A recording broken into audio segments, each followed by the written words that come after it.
മാന്യ സുഹൃത്തുക്കളെ, എൻ്റെ പേര് ഷാഹിദ്. എല്ലാവർക്കും എൻ്റെ നമസ്കാരം. ഞങ്ങളിന്നിവിടെ എത്തിയിരിക്കുന്നത് ഭാരത സർക്കാരിൻ്റെയും ഭൂവിഭവ വകുപ്പിൻ്റെയും അതുപോലെ തന്നെ എല്ലാവരുടെയും സഹകരണത്തോടുകൂടി നടക്കുന്ന നീർത്തട യജ്ഞത്തിൻ്റെ വിപുലീകരണത്തിനും അതേപോലെ തന്നെ വികസനവുമായി ബന്ധപ്പെട്ട കാര്യങ്ങൾ സംസാരിക്കാനായിട്ടാണ് ഈ നീർത്തട യാത്ര ഇവിടെ എത്തിയിരിക്കുന്നത്. അപ്പോൾ എല്ലാവർക്കും അറിയാം ഈ നീർത്തടങ്ങളുടെ പ്രത്യേകതകൾ എന്താണെന്നും അതിൻ്റെ ഗുണങ്ങൾ എന്താണെന്നും. നമ്മൾ ഇപ്പോൾ അഭിമുഖീകരിക്കുന്ന ഒരു പ്രധാന പ്രശ്നമുണ്ട്. നമ്മൾ കൺസ്ട്രക്ഷൻ വർക്കുകൾ കൂടുതൽ നടക്കുന്നുണ്ട്.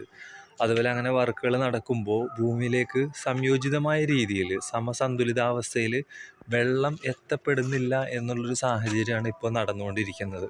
അത് വളരെ വലിയൊരു പ്രശ്നമാണ്. അതിനെ നമ്മൾക്ക് അതിജീവിക്കാൻ സാധിക്കുക നീർത്തടങ്ങളിലൂടെ മാത്രമാണ്.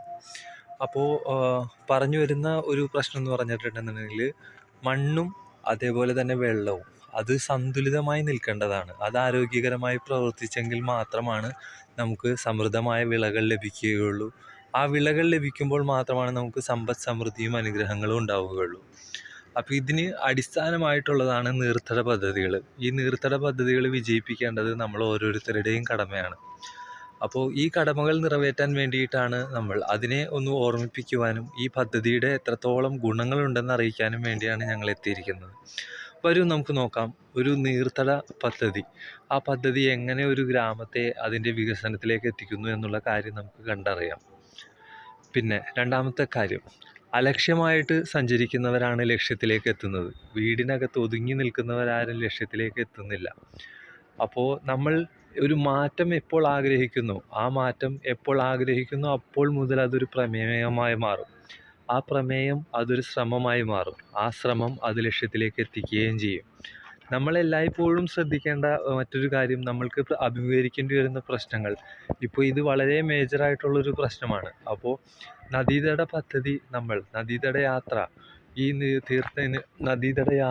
അല്ലെങ്കിൽ ഈ നീർത്തട യാത്ര നമ്മൾ വിപുലീകരിക്കുമ്പോൾ അതിലൂടെ നമ്മൾക്ക് ലഭിക്കുന്നത് ഓരോ ഗ്രാമത്തിലും വെള്ളം, ഓരോ വീടിലും വെള്ളം എന്ന ഒരു കൺസെപ്റ്റിലോട്ട് നമ്മൾ എത്തിച്ചേരും. ഉദാഹരണത്തിന് മഴവെള്ളം സംഭരിക്കുന്നതിലൂടെ നമുക്ക് നമ്മുടെ വീടിനാവശ്യമായ വെള്ളം ലഭിക്കും. അതേപോലെ വയലുകളിലേക്ക് വെള്ളം തിരിച്ചു വിടുമ്പോൾ ആ വയലുകൾ പച്ചപ്പുള്ളതായി തീരും, സമൃദ്ധിയുള്ളതായി തീരും. അങ്ങനെ സമൃദ്ധിയുള്ളതായി തീരുമ്പോൾ നമുക്ക് സമ്പദ് സമൃദ്ധി നമ്മുടെ കുടുംബത്തിന് ലഭിക്കും, നാടിന് ലഭിക്കും, അതേപോലെ തന്നെ നമ്മുടെ സർക്കാരിന് ലഭിക്കും. അപ്പോൾ ഇങ്ങനെ ഇത്രയധികം കാര്യങ്ങൾ ഇതിൽ വളരെ ഇൻവോൾവ്മെൻ്റ് ആയിട്ടുണ്ട്. പിന്നെ നമ്മൾ ഓരോരുത്തരും ഈ നീർത്തട യാത്രയുടെ ഭാഗമായിട്ട് ജോലിയിൽ പങ്കാളികളാകാനും ശ്രമിക്കുക. അതിലൂടെ നമ്മൾ ചെയ്യുന്ന പ്രയത്നത്തിലൂടെ നമ്മുടെ നാടിന് അഭിവൃദ്ധി ഉണ്ടാകുന്നതും അതേപോലെ തന്നെ നമ്മുടെ ഗ്രാമത്തിനും നമ്മുടെ സിറ്റിക്കും എല്ലാത്തിനും അഭിവൃദ്ധി ഉണ്ടാകുന്നതും നമുക്ക് കാണുവാനായിട്ട് സാധിക്കും. ഇതിൻ്റെ കൂടെ തന്നെ നമുക്കൊരു പോർട്ടൽ വരുന്നുണ്ട്. ആ പോർട്ടലിൽ നമുക്ക് പേര് രജിസ്റ്റർ ചെയ്യാവുന്നതാണ്. അപ്പോൾ നമ്മളുടെ ഭാഗങ്ങളിൽ വർക്കുകൾ വരുമ്പോൾ അവിടെ നിന്ന് ജോലിക്കുള്ള സാധ്യത കൂടി ലഭിക്കുന്നതാണ്. അപ്പോൾ ഇത്രയധികം കാര്യങ്ങളാണ് എനിക്ക് നിങ്ങളോട് പറഞ്ഞറിയിക്കാനുള്ളത്. അപ്പോൾ അത് സംബന്ധിച്ചിട്ട് ആ നീർത്തടം എങ്ങനെ നമുക്ക് നല്ല രീതിയിൽ നമ്മുടെ ഭാവിയെ ബാധിക്കുന്നു, ആ ഭാവിയെ എങ്ങനെ മാറ്റം വരുത്തുന്നു, അതിലെങ്ങനെ പുനർനിർമ്മാണങ്ങൾ ഉണ്ടാകുന്നു എന്നുള്ള കാര്യങ്ങളെല്ലാം ഭംഗിയായിട്ട് തന്നെ നമുക്കിവിടെ മനസ്സിലാക്കാനായിട്ടുള്ള വീഡിയോ ഇവിടെ പ്ലേ ചെയ്യുകയും ചെയ്യുന്നു. എല്ലാവരോടും ഈ നീർത്തട യാത്രയുടെ ഭാഗത്തിൽ പങ്കെടുത്തതിനും അതേപോലെ തന്നെ നീർത്തട പദ്ധതി വിജയിപ്പിക്കുന്നതിൻ്റെ ഭാഗമായി പങ്കെടുക്കാനും പറഞ്ഞുകൊണ്ട് ഞാൻ എൻ്റെ വാക്കുകൾ ഉപസംഹരിക്കുന്നു. നമസ്കാരം. നന്ദി. നമസ്കാരം. ജയ് ഹിന്ദ്.